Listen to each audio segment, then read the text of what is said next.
105.9 Academy FM. The sound of Folkestone. It's Def Leppard with Animal. You're listening to 105.9 Academy FM Folkestone, the sound of Folkestone. Now, Chris Thomas is a master in Tai-Chi, a physical exercise designed for relaxation and health. Chris joins us on the phone this afternoon to explain more about Tai-Chi. Good afternoon, Chris. Hello, Shane. How are you? I'm good, thanks. Are you good this afternoon? Yeah, brilliant, thank you. So, Chris, firstly, for our listeners, what is Tai-Chi exactly? Well, Tai Chi is a form of exercise. It's done very, very slowly. The Chinese have done it for over 800 years now. Just to relax the mind, relaxes the body, and there's lots and lots of health benefits from it as well. So you mentioned the Chinese there. What are the origins of Tai Chi? Where did it all start?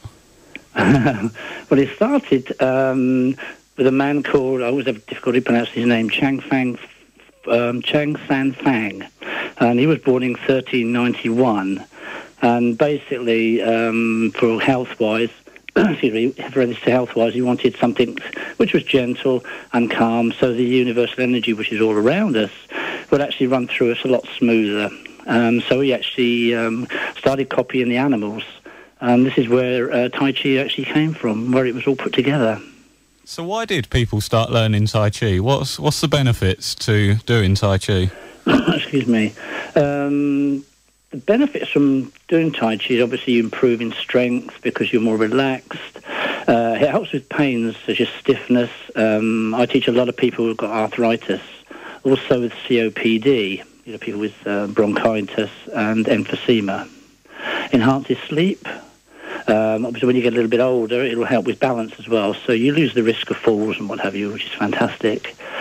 Keeps calmness, so more sense or a better sense of well-being. And they're the main benefits from Tai Chi, and it just goes on and on and on. But the Chinese are actually looking more into what's actually happening with people with on the onset of dementia. And they actually get some really good results about that, so I'm watching that very closely to see what results come out of that. So it's very interesting that you mentioned arthritis and dementia there. I was wondering, because Tai Chi, it does look like a very physical exercise. Can anyone take part in it, even with disabilities or health problems? Excuse me, yes, they can. I often teach people in wheelchairs. We've got a physical disability and seated exercise. I've had people in their 80s start it, and they come in. I had one gentleman, and he came in. He was 86 years old. He came in on 2 walking sticks, and within 4 months, he could actually stand on one leg and just lift his leg just a little bit off the ground. But he didn't need his walking sticks anymore, which I think was fantastic. That's incredible. And as I say, I work a lot with Age UK now, Age Concern, what it used to be. And people get lots of benefits from it because it's the gentleness, and people with arthritis, and especially in the hands and in any of the joints, it definitely helps 100%. So is skill in Tai Chi measured in any way? I mean, in karate, for example, you get belts. Is there anything like that in Tai Chi? Some organisations do actually bring in a belt system. I don't. I teach traditional Tai Chi. And it was actually from master to student. There is no grading system. And some people like to buy a suit and wear as well, the Tai Chi suit. I do it I wear a suit on occasions. But no, in what I teach, the Yang style, is no grading system at all. Okay, so just on top of that grading system question, because you did say in some places there are there any sort of major events, sort of Tai Chi, like competitions or just demonstrations that happen annually? We have a Tai Chi day once a year. A lot of organisations now, and it's just starting to come into this country, are holding demonstrations or competitions as such. Now that's mainly to do with pushing hands, and also on the the application of Tai Chi, because there's 3 main areas, and that's learning the form, the application of the form, and then the seated meditation, the spiritual side of it. But as I say, a lot of organisations now are starting to bring in the competition side of it. But I don't get involved with that.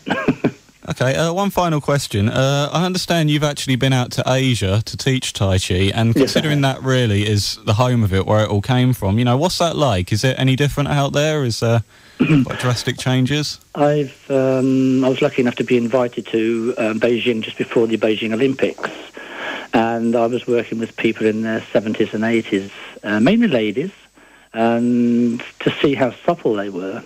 Was fantastic, and talking to them, most of them have been started actually doing Tai Chi as soon as they could walk, so 2, 3, 4 years old, and they've been doing it all their lives.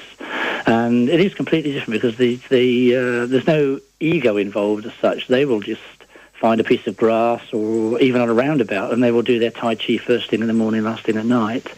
So it's part of their culture, part of their life.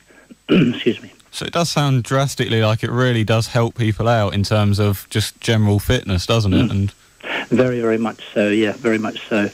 And I recommend it to anybody, you know, because especially in the Kent area and also in the Folkestone, we've got some really dedicated instructors, and it's well worth just going along and just having a look and keeping an open mind.